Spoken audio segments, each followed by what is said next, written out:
বাংলাদেশ জামাত ইসলামী সিলেট জেলা এবং মহানগর শাখার পক্ষ থেকে আজকের এই সংবাদ সম্মেলন। আল্লাহর সন্তুষ্টি অর্জন করেই জামাতের মূল লক্ষ্য। কোনো অন্যায় ও অপকর্মের সাথে জামাতের কোনো সম্পর্ক নেই, বরং সব ধরনের লুটপাট, অন্যায় অপকর্মের বিরুদ্ধে জামাত সবসময় সোচ্চার ভূমিকা পালন করে আসছে। সম্প্রতি সিলেটের অন্যতম জনপ্রিয় পর্যটন স্পট সাদা পাথর সহ বিভিন্ন স্পট থেকে পাথর লুটপাটের বিরুদ্ধে জামাতের জোরালো ভূমিকা পালন করে আসছে। দুঃখজনক হলেও সত্য, সেই পাথর লুটের সাথে জামাত নেতৃবৃন্দকে জড়িয়ে চরিত্র হননের অপচেষ্টা চলছে। পাথর লুটের ব্যাপারে জামাতের অবস্থান তুলে ধরতেই আজকের এই সংবাদ সম্মেলন। সাংবাদিক বন্ধুগণ, আমরা গভীর উদ্বেগের সাথে লক্ষ্য করছি, সম্প্রতি একটি জাতীয় দৈনিকে দুদকের বরাত দিয়ে সাদা পাথর লুটের সাথে সিলেট মহানগর আমির মোহাম্মদ ফখরুল ইসলাম ও জেলা সেক্রেটারি জনাব জয়নাল আবেদিনের নাম উদ্দেশ্য প্রণোদিতভাবে জড়ানো হয়েছে। ওই দৈনিকের কাল্পনিক রিপোর্টটি বিভিন্ন স্থানীয় জাতীয় অনলাইন পত্রিকায় কপি পেস্ট করে প্রচারের ঘটনায় আমরা অত্যন্ত ক্ষুব্ধ প্রতিক্রিয়া ব্যক্ত করছি এবং নিন্দা জানাচ্ছি। পাথর লুটের সাথে জামাত নেতৃবৃন্দ দূরে থাক, সাধারণ কোনো কর্ম সমর্থকেরও ন্যূনতম কোনো সম্পর্ক নেই। সরকারি ব্যবস্থাপনায় ও বৈধ পন্থায় পাথর কোয়ারি খুলে দেওয়ার দাবিতে সিলেটের পরিবহন মালিক, শ্রমিক ও ব্যবসায়ীদের একটি কর্মসূচিতে রাজনৈতিক দলের নেতৃবৃন্দের সাথে জামাত নেতারাও বক্তব্য রাখেন। দুঃখজনক হলেও সত্য যে ওই মানববন্ধনে বক্তব্য রাখা রাজনৈতিক নেতৃবৃন্দের বক্তব্য নিয়ে বিভ্রান্তিমূলক রিপোর্ট প্রকাশ ও অপপ্রচার চালানো হচ্ছে। অথচ ওই বক্তব্যের সাথে পাথর লুটের দূরতম কোনো সম্পর্ক নেই। ইতিমধ্যে এই বক্তব্যকে কেন্দ্র করে অপপ্রচারের প্রতিবাদে সিলেট জামাতের পক্ষ থেকে বিবৃতি দিয়ে প্রতিবাদ জানানো হয়েছে, যা বিভিন্ন জাতীয় স্থানীয় মিডিয়ায় প্রকাশিত হয়েছে। ওই বিবৃতিতে লুটপাটে জড়িতদের চিহ্নিত করে গ্রেপ্তারপূর্বক দৃষ্টান্তমূলক শাস্তির দাবি জানানো হয়েছে। এই ধরনের অপপ্রচারে বিভ্রান্ত না হওয়ার জন্য সিলেট তথা দেশবাসীর প্রতি আমরা বিনীত আহ্বান জানাচ্ছি।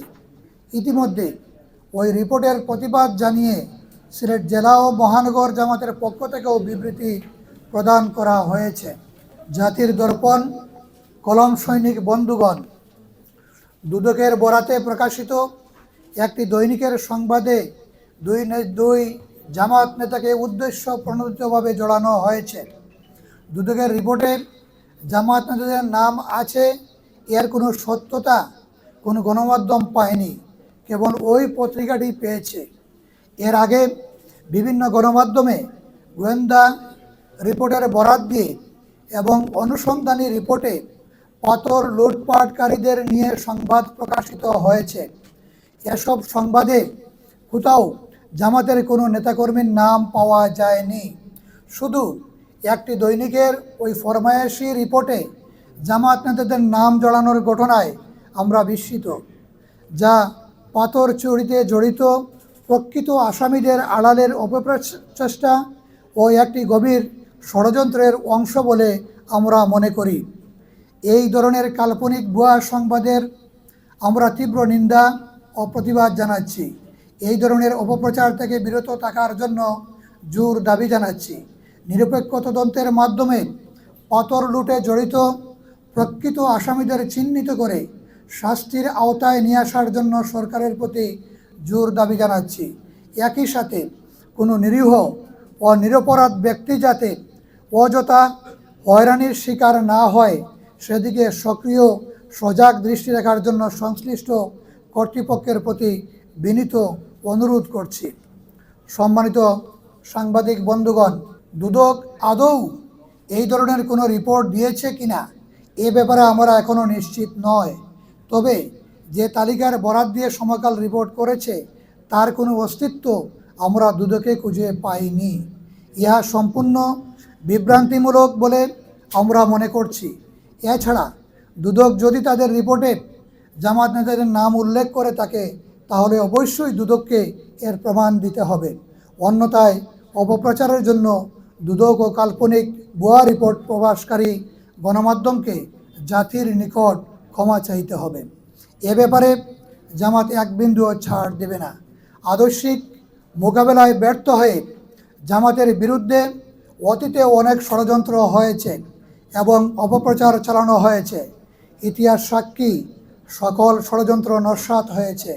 এবারও পাতল লুটে জামাতকে নিয়ে যে ষড়যন্ত্র হচ্ছে এটিও ব্যর্থ হবে ইনশাআল্লাহ।